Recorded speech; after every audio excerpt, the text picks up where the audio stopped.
Hello, hi, నమస్తే, నమస్కారం, అస్సలం వాలేకుమ్. How are you all doing today? Welcome back to my channel. ఇప్పుడే కొరియన్ కనకరాజు మూవీ చూసేసి వస్తున్నా. Starring Satya, Varun Tej, Ritika Nayak, directed by Merlapaka Gandhi, music by SS Thaman. నాకు ఈ మూవీ మీద ఎటువంటి ఇంట్రెస్ట్ లేకుండే, బట్ సోల్లీ సత్య ఉన్నాడు అని మాత్రమే వెళ్ళాను. వితౌట్ ఎక్స్పెక్టేషన్స్ వెళ్ళాను. మూవీ ఎలా ఉంది అంటే కొన్ని పార్ట్స్ తీసేస్తే మూవీ చాలా బాగుంది. ఆ కొన్ని పార్ట్స్ వీళ్ళు స్టోరీ రాసుకోకపోవడం వల్లనో, అది డిస్కషన్ పెట్టకపోవడం వల్లనో, లేకపోతే ఈ అప్రోచ్ మూవీ జల్దీ రిలీజ్ చేయాలన్న అప్రోచ్ వేరే క్లైమాక్స్ తీసి అది నచ్చక దీన్ని మార్చి చేయాల్సి వచ్చిందో తెలియదు, కానీ కొన్ని తీసేస్తే మాత్రం మూవీ చాలా బాగుంది. సత్య హిల్లేరియస్ ఉంది మూవీ. వరుణ్ తేజ్ కూడా బాగా చేశాడు. రితిక అదన పాట తను బాగా చేసింది. సింపుల్ గా స్టోరీ ఏంటి అని అడిగితే, హీరో అనంతపూర్ లో కియా ఫ్యాక్టరీ దగ్గరలో ఉంటాడు. మనోడికి సౌత్ కొరియాలో ఉన్న కొంతమందికి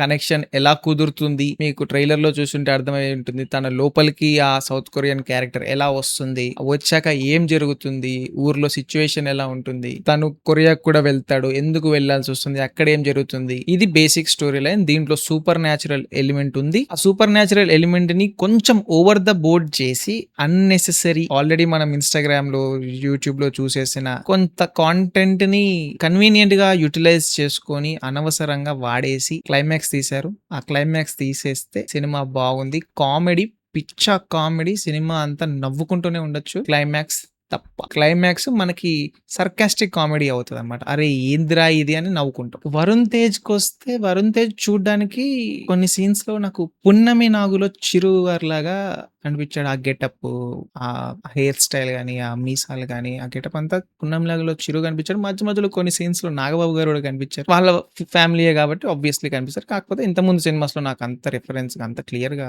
కొట్టలేదు. ఈ సినిమాలో అనిపించారు బాగా. ఈ సినిమాలో వన్ ఆఫ్ ది మైనస్ ఏంటంటే వరస్ట్ స్టైలింగ్. చాలా స్కోప్ ఉంది స్టైల్ గా. మూవీ ఎటైర్స్ గురించి మాట్లాడుతున్నాను నేను. హీరో ఎటైర్ కానీ, విలన్ ఎటైర్స్ కానీ, హీరోకి ట్రాన్సిషన్ ఉంటది, దానికి కానీ చాలా స్కోప్ ఉంది. మంచి ఫ్యాషనబుల్ ఎటైర్ వేసుకోవడానికి. కానీ వరస్ట్ స్టైలింగ్ అని చెప్పొచ్చు. నాకు అస్సలు నచ్చలేదు ఆ స్టైలింగ్. వరుణ్ తేజ్ ని చాలా ఘోరంగా చూపించారు. ఇంకొకరు విలన్ ఉంటాడు, సౌత్ కొరియా విలన్, చెప్పేస్తున్నా. అతను ఇంకా అసలు వేరే ఎవరు దొరకనట్టు ఎందుకు పెట్టారో నాకు తెలియదు. అతని ఆ క్యారెక్టర్ లో కానీ అస్సలు ఇంటిమిడేటింగ్ అనిపించలేదు. చాలా స్కోప్ ఉండింది. వేరే వాళ్ళని, మంచి ఫిట్ గా ఉన్న వాళ్ళని తీసుకునే స్కోప్ చాలా ఉండింది. ఇంకొకటి ఏంటంటే, ఈ మూవీ బేస్డ్ ఇన్ అనంతపూర్, ఆ రాయలసీమ స్లాంగ్ ఉంటుంది. కానీ హీరో ఇంట్రొడక్షన్ లోనే పాట పడుతుంది, తెలంగాణ యాసలో సాంగ్ ఉంటది. నాకు అర్థం కాదా. ఇప్పుడే కదా మీరు రాయలసీమ యాసలో మాట్లాడారు, వెంటనే హీరో రాగానే తెలంగాణ స్లాంగ్ లో పాట ఉంటది. దానికి పెద్ద సెటప్ ఉంటది. ఇప్పుడు మనకి చిరంజీవి గారి ఒక మూవీలో అందాల దేవుడు మా ఊరి రాముడు ఏదో పాట ఉంటది. ఆ పాట సెటప్ మొత్తం పెట్టేశారు అట్లనే సింపుల్ గా. అనవసరం, అసలు అసలు అవసరమే లేదు. అదంతా అంత అంత స్కోప్ లేదు దానికి. హీరోని ఇంట్రడ్యూస్ చేయాలి, ఇది పెట్టేశారు అంతే సింపుల్ గా, అనవసరంగా. ఇంకొకటి ఏంటంటే, పాపం వరుణ్ తేజ్ కు ఆ ఆకారానికి చాలా ట్రై చేశాడు డాన్స్ చేయడానికి, కానీ ఆయాసం వచ్చేసింది. తెలిసిపోయింది అనమాట. అతను చాలా ట్రై చేశాడు డాన్స్, అలా చేద్దాం ఇలా చేద్దాం అని, కానీ అవ్వట్లే పాపం. బట్ గ్రేట్ ఎఫర్ట్స్ అని చెప్పొచ్చు. ఎఫర్ట్ పెట్టాడు, చాలా ఎఫర్ట్ పెట్టాడు మూవీలో, తెలిసిపోతుంది. For that we can appreciate it. Again కొన్ని సీన్స్ లో, ఈ మూవీలో కూడా నాకు మళ్ళీ అదే ఇష్యూ, లిప్ సింక్. కొంతమందివి కొన్ని క్యారెక్టర్స్ కొన్ని సీన్స్ లో లిప్ సింక్ చాలా ఘోరంగా ఉంది. కొంచెం అడ్జస్టబుల్ ఏంటంటే మూవీ మొత్తం అలాగే లేదు, ఓన్లీ కొన్ని సీన్స్ లోనే అలా ఉంది. At least something is better than nothing అనమాట. కొన్ని ఫ్లాస్ కూడా ఉన్నాయి, అంటే కన్వీనియంట్ గా స్టోరీ లైన్ రాసేసుకొని అలా ఇగ్నోర్ చేసేస్తారు. హీరోయిన్ స్టార్టింగ్ లో వీసా స్ట్రగుల్స్ లో ఉంటుంది, వీసా కోసం కొన్ని ప్రయత్నాలు చేస్తుంది, కానీ హీరో దగ్గరకు వచ్చేసే వరకు ఈజీగా నెక్స్ట్ షాట్ కంట్రీ మారిపోతారు. అది ప్రాబ్లమాటిక్. ఫస్ట్ సీన్ లో సెటప్ లో హీరోయిన్ వచ్చినప్పుడు వీసా స్ట్రగుల్స్ లో ఉంది, వీసా కోసం ఇలా పాత్ లో వెళ్తుంది అని చూపించినప్పుడు, he has no background, he has nothing. హీరోకి నెక్స్ట్ షాట్ అంత సింపుల్ గా ఎలా వెళ్ళిపోయారు అని క్వశ్చన్ రేజ్ అవ్వ. ఫస్ట్ లో మీరు ఈ సెటప్ పెట్టకపోయి ఉంటే హీరోయిన్ కి, నాకు ఇక్కడ ఈ డౌట్ వచ్చేది కాదు. రైట్, మీరు ఒకరికి ఇబ్బందిగా ఉంది, ఆల్రెడీ వర్క్ చేస్తుంది కియా కంపెనీలో ఉన్న వాళ్ళకి ఇబ్బంది అవుతుంది అని మీరు చెప్పినప్పుడు, మీరే ఆ సెటప్ క్రియేట్ చేసినప్పుడు, hero character without anything will land in another country in the next shot it self. అది నాకు చాలా సిల్లీగా అనిపించింది. It was not necessary. అక్కడ ఏదో ఒకటి పెట్టి దాన్ని కవర్ అప్ చేసేది ఉండే, అది ఒకటి మిస్ అయింది. ఈ సినిమాలో కూడా తమన్ అన్న మళ్ళీ మాస్ చూపించాడు. You know what Thaman does, right? ఎక్కడో విన్నట్టు ఉంటుంది. కొన్ని అయితే సింపుల్ గా ఓజీ సినిమాలో నుంచి డైరెక్టర్ కి 3 ఆప్షన్లు ఇస్తే ఒక ఆప్షన్ చూస్ చేసుకుంటే మిగతా 2 ఆప్షన్లు మిగిలిపోతే చూసినావా, అందులోకి ఒకటి ఇంట్లో దోషిండు. ఇంకో కొంత ఏమో మొన్న ఒక సినిమా రిలీజ్ అయింది అయ్యగారిది, అందులో నుంచి కొన్ని వచ్చినాయి. ఇంకా కొన్ని అలా ఇంకా అన్న గురించి తెలిసిందే కదా, తమనన్న మాస్ ఇచ్చి పడేస్తాడు అట్లా. అలా అని బాలేదని కాదు, బాగుంది.